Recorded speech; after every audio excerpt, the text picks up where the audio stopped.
ঠাকুরের সিংহাসন কেনার পর আমার মনে খুবই ইচ্ছে ছিল যে মা লক্ষ্মীর জন্য ঘট স্থাপন করব। তো সেই জন্য আমি মাকে জিজ্ঞাসা করেছিলাম যে মা লক্ষ্মীর জন্য ঘট স্থাপন করব, তাহলে কোন দিনটা ভালো হবে। মা বলল, শোন, এখন আর ঘট স্থাপন করিস না, কদিন পর তো লক্ষ্মী পুজোর দিন থেকেই মা লক্ষ্মীর জন্য ঘট স্থাপন করে নিবি। তখন আমি বললাম ঠিক আছে।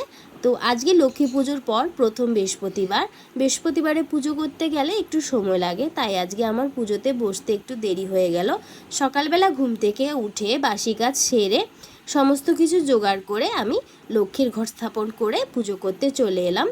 দেখো, আমি জলপূর্ণ ঘটে সিঁদুরের ফোঁটা দিলাম, তারপর থালের মধ্যে ধান ধূপ দিয়ে একটা আমের পল্লব নিলাম, তাতে 5টা পাতা রেখে একটা একটা করে প্রত্যেকটা পাতায় সিঁদুরের ফোঁটা দিয়ে তার মধ্যে দিয়ে দিলাম দুব্ব আর বেলপাতা। এখন বেলপাতা পাওয়াটা অনেকটা মুশকিল হয়ে গেছে, আমাদের পাড়ায় যতগুলো বেল গাছ আছে মোটামুটি অনেকটা বড় হয়ে গেছে, তার জন্য বেলপাতা পাড়াটা খুবই মুশকিল হয়ে গেছে। আমি পাড়ার এক দাদাকে বলেছিলাম যে দাদা, আমাকে 2টো বেলপাতা পেড়ে দাও। দাদা বাড়ি থেকে আকুশি এনে আমাকে বেলপাতা পেড়ে দিল। যাই হোক, তারপর আমি সমস্ত কিছু জোগাড় করে মা লক্ষ্মীর ঘরটা আমি এখন বসিয়ে দিচ্ছি। সবাই ভালো থাকবেন, সুস্থ থাকবেন। আমার ভিডিও ভালো লাগলে একটা লাইক একটা কমেন্ট করে যেতে ভুলবেন না।